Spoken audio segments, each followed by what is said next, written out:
What's going on, everyone? We are back to talk to another one of our final three finalists, the great Austin, who finished in third place without really seeing much of Survivor. So fantastic showing for you, my friend. We're also joined with my co-host, McKenna, as well as the guy that's been with us this entire time, Robbie. And we have a special guest here to talk it through. Austin's brother, Mr. Ian, has joined us tonight in the house. How's everyone doing? Woo! Great. I just texted Austin earlier, like 10 minutes ago, and said, "Hey, is your exit interview tonight?" Already being in the room, so. So Austin, finished final three. How did you think the way the game shook out for you went? Because as we found out, you really don't know too much about Survivor, but you were able to pull through and make it all the way to the final three. Yeah, there was definitely that going in where I was like, am I really going to make it like that far? Like I knew that like some part of Survivor was going to come up, and then I was like, I don't know it. I'm screwed. But no, overall, it was amazing. I didn't, third place is definitely something I can, hang on this lovely mantle somewhere back here at some point. So, but no, the game went really well. Like I said in my interview, I think when we did the reveals for what we thought about with Karen and Jeremy at the end, where I did not think I was going to have any fun at all because I just didn't know this style of play.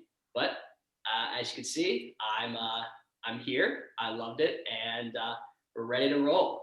So I think you did fantastic. It's ridiculous, it's ridiculous to come into one of these things never having played and never really having had watched the game that this is born from. What are idols? How do you find them? How do you use them? What's a split vote? How do you do three-way votes? How do you all of these things that come into play? When to throw a challenge, when to never ever throw a challenge. And all of those things that you've never learned, through the show or through playing these, and you get to what is usually or often final three. And you're the last boot, but I mean, I got to read this out. Okay. Keaton, Dan, Nick, Ryan, Annie, Carlo, Corey, Phill, and then you beat all of those people. David, then Austin. Right? Sure. Yeah. That's what I said. David, then Austin. Yeah. Yep. Yeah. And that's something to be proud of, man. And you were either on the tribe that won or you were on the right side of the votes. Yeah. Right? So that's good. Yeah. It's helpful when you try to establish, I knew that at least you had to establish alliances early. So I knew that going into it as much, which I think that kind of helped me along the way with aligning myself with some people that have previously played. Mm-hmm. I thought that was a decent strategy going into it to hopefully, push me up the ranks a little bit of like, hey, I'm not just another square here, not knowing what's going on. Like, right. I guess one thing that, since you just read out all the boot order, first boot, Keaton, Austin's brother, last boot, Austin. So bookended by both the Moorhead brothers. Yeah, it was definitely an interesting, I didn't want to see him go that early, but when you're just that bad at Flip Cup, I mean, there's no other. And bragging about his pre-existing relationships on the other side, aka Austin. I said, when he said that, I said, what are you doing? Like, you just almost outed me as like, but that's because I switched my name on the Zoom so that people would know that we had the same last name. Yeah. And yeah, he just comes out and said like, oh, I have alliances on the other side. What are you doing? No. That was terrible. And I think, were you wanting him to stay a little bit longer just so you could connect for you to vote his ass out? Yeah, well, I wanted to have him stay along the line so we would have that, bond as brothers that we kind of think the same as a retrospect. So I wanted him to stay longer in the game so that he could leak stuff from the other side to actually let me know like what was going on. But unfortunately, he gets the first boot. So I was like, well, there we go. Well, and you can probably tell when he's lying, right? Like if he's looking at you and being like, no, it's not you, you're gonna be like, it's me, isn't it? Like, you're gonna know, like, you've been around this person in real life. You're gonna be able to tell if they're lying to your face or not. But yeah, that must have been rough to see him go so quick. Yeah, and that's something I talked to, I don't remember, it might have just been our whole production team, like when we were talking about like, oh, how do we think like this person's gonna do? And I was like, I don't think Austin can win because he doesn't know enough about Survivor, but like Austin will probably go farther than Keaton because Keaton knows way more about the game, but he's also just like the person who says something he shouldn't say. And Keaton's first mini too, like way back on TRHS, he finished third as well in that. So like Austin and Keaton at least have that in common. But yeah, Keaton is more likely to win the game, but 5 times out of 10, Keaton will also be voted out pre-merge. So I think Austin is just, I wanted him to play because I felt like he could do well. And I think what Robbie brought up is that you beat a lot of people, a lot of veterans. But I think I talked about it the other night in Phil's exit interview, like just being able to adapt to the speed of the game and minis is just so difficult. And I mean, you did that for 12 hours before you were voted out, because once you got voted out, it was just final tribal right after that. So, I mean, I keep preaching in like every one of these how, I don't know if you want to expand upon this, Austin, how seamlessly you cover your tracks of that you were just talking about people and someone pops into the room and you're like, man, my back hurts. This sucks. Like, everything was so seamless. There was one point, I don't know if it was Corey I was talking to, but I think Dan popped in the room and we were discussing like, so who should go next? And like Dan popped up and I said, well, I think it should be Ben Roethlisberger. His contract's up. Like we need to get him out of there. Like that's one thing that I was like nervous about going into, is that people randomly just popping in and out. And I'm like, well, I don't know if I have like the wits to cover my tracks of all that. Like I'll probably slip up or something. Like, I don't know. Yeah. And you made everything seem like so comfortable and ease them into that conversation rather than just, we weren't talking about you. Yeah. And I think something else too, like I think a lot of people when they're asked to play these games think that they have to be like some big super fan who knows everything. And I think like Austin, you proved that all you have to do is be a people person and you can like do well in these games. I mean, even if you've never seen an episode of Survivor, you pick up on you pick up on some things, you don't pick up on everything, but like, you don't have to be some crazy fan. I mean, you got people to go to Rocks for You twice. I mean, sort of the first time, but like you got people to go to Rocks for You twice.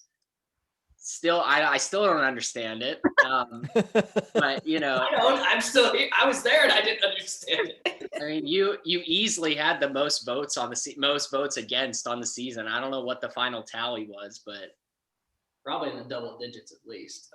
That's an Alex Trias question, so we will get back to you. Yeah, you had 9 votes in just that first rock draw, so that pretty much wins right there. Yeah. So Austin, one question I do specifically have, say you were to have won the final immunity challenge, who were you going to take with you to the end? It was most likely going to be Jeremy. And watching back, like, it's easy to say, like, watching through all the episodes and seeing, like, the things that people did. Like, I was shocked originally when I saw that Karen had flipped and voted against me. And looking back on that, like, knowing that when you go into the final person, you want to essentially compete against the person that you think you could have the most chance of winning against.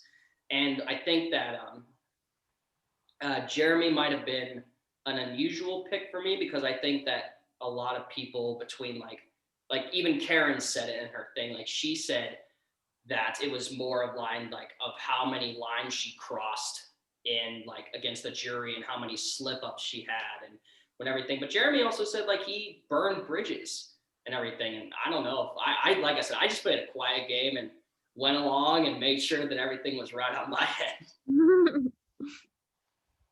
So I have a question from Denny for you, since we're kind of along the lines of Final Tribal Council. She says, Austin, dude, your very first game and you killed it. Since I love and appreciate your Final Tribal question, who did you learn the most from in the game and why? Ooh, I love when my questions get used against me. Because I don't think about it in a response from me. I always just think like, what are they going to say? But I would have to say probably I watched your first long game that you guys did. So I learned a lot more from Corey in that one. So that might have been my answer. But I think honestly, the correct answer would be Dave. So Strong choice. he's the king supposedly. So. Yeah.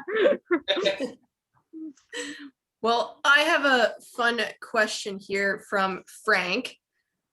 Austin, if asked to play in a blood versus water season, who would you pick to play with? Your brother Ian or your brother Keaton? Ooh. Yeah, this is a question that I had come across before, and you almost want to plead the fifth here because you don't really know if you want to muddy any waters in a sense. But honestly, I would probably just play against the person that has been with Survivor and knows Survivor the most. So that would most likely be Ian.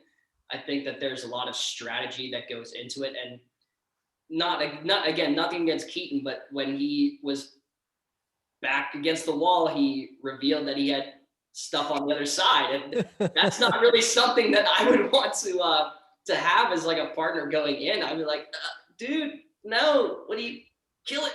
No. And I mean, to Ian's props, I mean, he had that pregame on lock if we hadn't switched. So I think Ian's a strong choice. You always have to bring up the switch. You really can't go wrong though. I mean, there's I was talking to Gabby about that earlier because I saw that question. There is like pros and cons to like, I mean, if you think Keaton's from what you said, if you think I'm the better player, there's pros and cons to doing that. And Keaton also, I mean, if you can control Keaton, then like, I mean, you run the show. So that's true blood too. versus water seasons are hard. I don't even know how that would work in a Zoom format, but I appreciate you picking me. But. Yeah, I just when he said at the end that that he would go for me whenever the cost would be, I would be like, yeah, that's probably not the person I want to have with me. So. Well, I do have one more question from Frank. Okay. And he wants to know, do you feel the blind cast hurt you with the amount of players that had pre-existing relationships?